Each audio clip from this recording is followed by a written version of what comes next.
All right, so chapter 3, we're going to start like this. So this is some code that you guys wrote, or that's the answer for one of the test questions.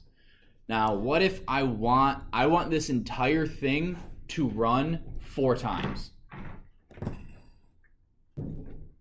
Well, then I have to put a while loop, so then I could go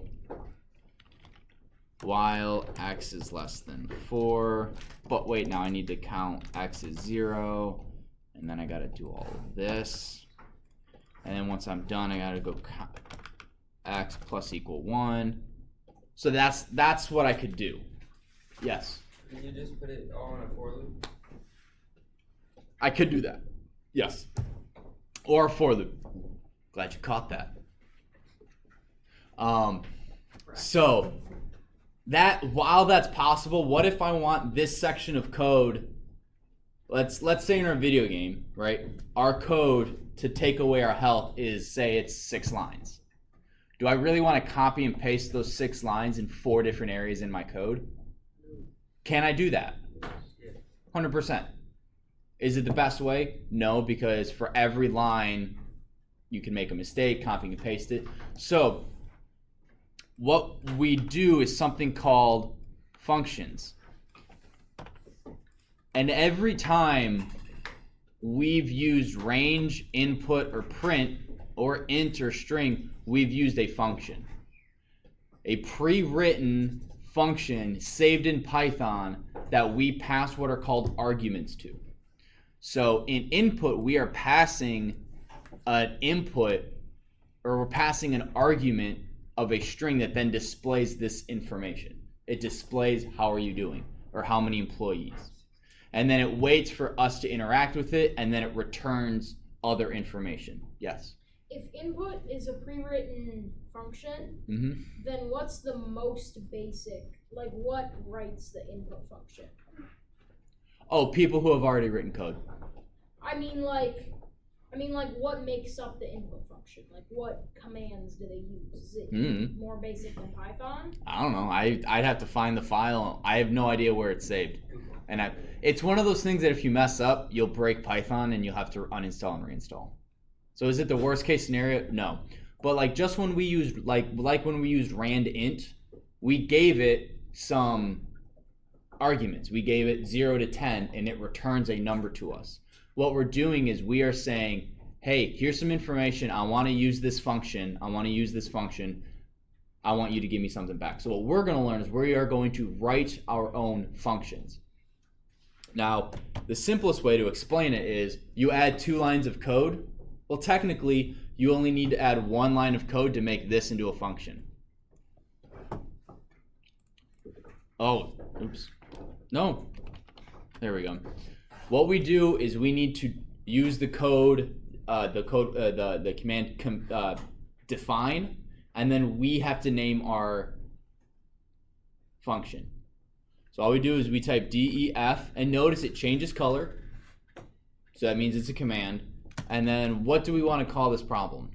You want the function name to represent essentially what it is. So Van, what would you name it? Employee input. You could do employee input. Now this has to be 1 word.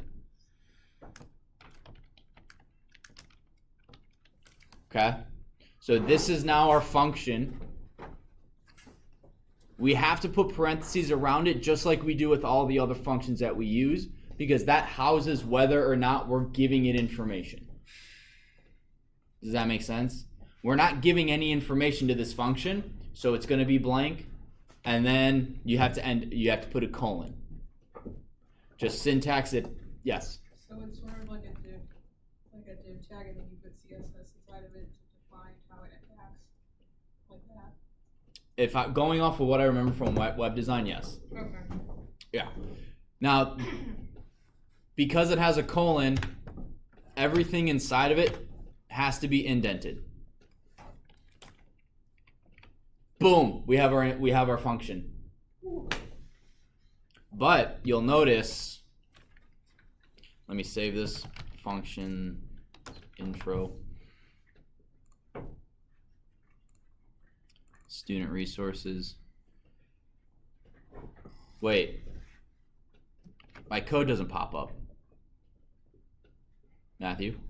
It's because all you did was define it. You didn't tell it to actually print it or anything. Correct. I didn't. It's called calling the function. We've defined the function up here, but we haven't done anything with it. And don't worry, we're gonna go over this on Monday. So don't worry, there's not like gonna be a quiz on Monday. We'll go through the book and follow along in the book, but for now we're just kind of going off of this because it's Friday. So then what we do is we need to call the actual function, and by calling it, the cheap way is to copy and paste the name and the parentheses. Now what this is doing is it's going to go through all of this, and one thing I want to explain real quick, I'll draw it, is the way Python works. Full screen snip.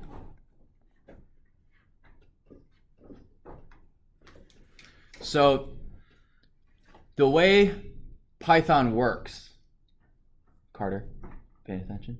Yeah. Okay. The way it works is that it runs through each line looking for errors. It's the first thing it does. You guys have noticed that when you run it, it doesn't even open the shell before it tells you have a syntax error. Because it runs through and it checks for any sort of grammatical or syntactical errors. So, hey, you're missing this colon. We got an error. We're not even going to run the code. We're not even going to open the shell. You need to fix that first. So what it also does while it's going through this is that it puts into short-term memory certain things. And one of those things are functions. So what it's going to do is it runs through and it goes, oh, we have a function. We're going to save that over here. So I'm just going to do E_I because I don't want to write employee input with my pen. So it goes through and it goes, okay, so we got that. No error, no error, no error, no error, no error, no error, no error. Okay, cool. So then what it does is once it's loaded and there's no errors and it's loaded our function, it then starts going line by line. It's like, okay, what does this line want us to do? What does this line want us to do? And what it does is it goes, hey, this is a function. Everything inside of here we're going to ignore. Because this is defining the function, this line right here, the DEF, it is defining the function. So the code is like, well, we've gone through it and there's no syntactical errors. All right, we're just going to skip it. It comes all the way down here and then it goes, oh, hey, this function, we now need to run the code in that function. So then it comes back up to here, to times, and then it runs through all of this. Does that make sense? Just so the first time it runs through the code, it's doing what, Kitan?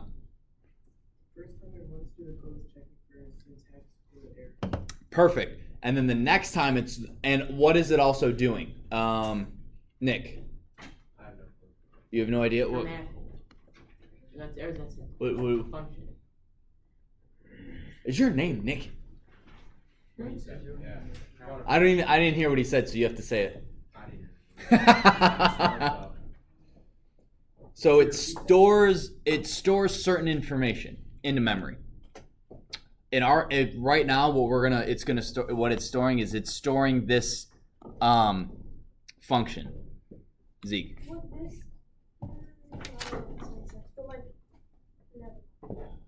Okay, Josh. So when you have employee input, does that check all the other lines below it until you put employee input it like again? What do you mean? Does it check? Is it kind of like a continuing break? In a way, when you put It's yes, again? kind of. It ignores. So let me erase some of this. So once it's checked for errors, right? It's gone through and all right, no syntactical errors. Boom. It then starts going line by line. It gets to this line and it goes, oh, this is a function that's already in our memory. We know what it says. We know it's good to go. We're going to jump down until we're out of the function, which would be this line. There's nothing on this line, so then it goes to here. Employee input, well, now it goes, hey, we know this is a function, and we know where it is in our code. We're going to jump to that line, and we're going to start doing what it says. And then it starts going, okay, well now we're asking for times, names, and then it actually evaluates the code. So it's basically a way to say, hey code, go to this line. Stop here, go there, do what it says, and then come right back. Does that make sense? Caleb? Did people have to code? Yes. It's actually really crazy when you think like the code that makes up Windows. Wait. There's code that makes up, yes, code that makes up Windows. And it actually all breaks down, literally, and this is what I said at the very beginning of the year, everything in the computer breaks down to a yes or a no, a 1 or a 0, whether or not Electron went through a gate or not. And it blows my mind. Does it, see? Well, it's just like, I'm trying to figure out like how they program like binary into something that's like text non-existent. relative function. So text, so they do that with ASCII. All right, so we went over this at the beginning of the year. Everything on your keyboard has a numerical value.